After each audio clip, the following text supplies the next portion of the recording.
Turnip greens, turnip greens, turnip greens. So I'm gonna actually freeze the stock part and use it later in another holiday staple. But I had to go to market. I don't grow turnip greens in any of my locations. I will one day. I'm also being thankful as I'm doing this to the greens for providing me what it is I need.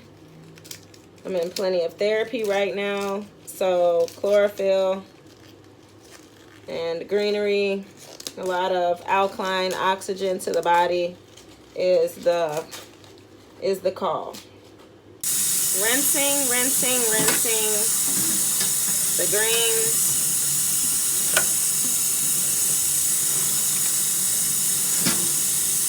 They are farm fresh, so they're kind of a little gritty, a little dirty, but that's okay, because that helps me know that they are fresh. They're not all perfect and clean.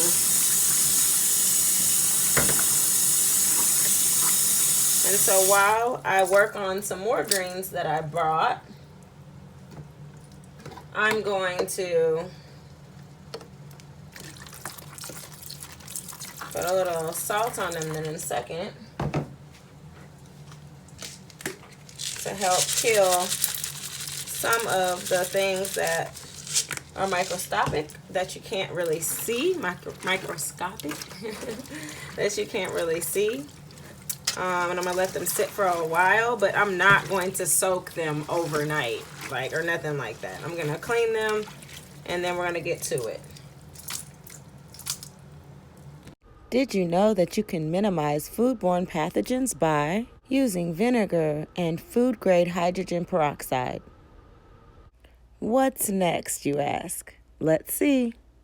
As you can see, I have some Swiss chard here. I have some chives. I have some oregano and some parsley that came from Lincoln High School. So I'm going to incorporate these ingredients into my turnip greens today. Yeah, so I had a few over here left that I forgot to grab. So it's going to be a good flavor. So with the Swiss chard and the mustards that I have, I'm just going to rinse them and let them sit here. In addition to the oregano and the parsley, and they can just sit in this water, and I'm okay with that. They came with me. VIP. All right, so I have the turnips, and as you can see, after I let it sit for a while, a lot of water came off of them. So that was a lot of water retention there after being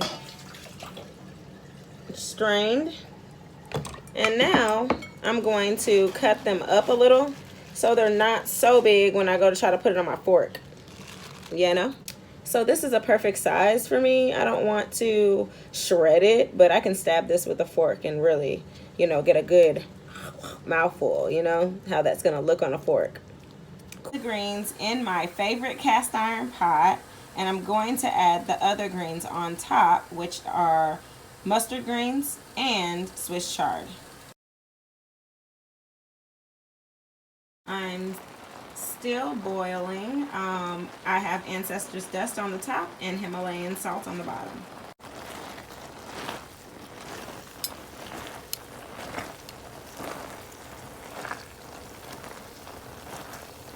Let's get the natural flavoring together.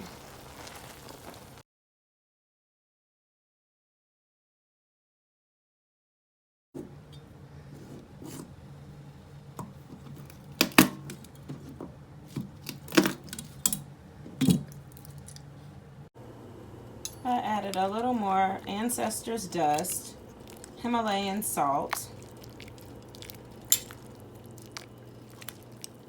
So I'm excited. So, as you all know, I do not heat up olive oil at all because it turns ratchet, according to my mentor, Dr. Africa and Dr. Sabi.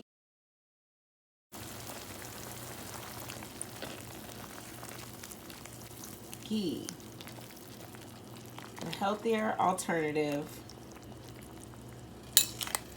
Fabulous, fabulous flavor. I wonder if this is what they use on the microwave butter. Ah. I've eaten about 5 forkfuls so far, but yes, my lunch is fantastic. And now I'm about to do the tea from Hey Healer. I'm on a mission to alkalinize the body.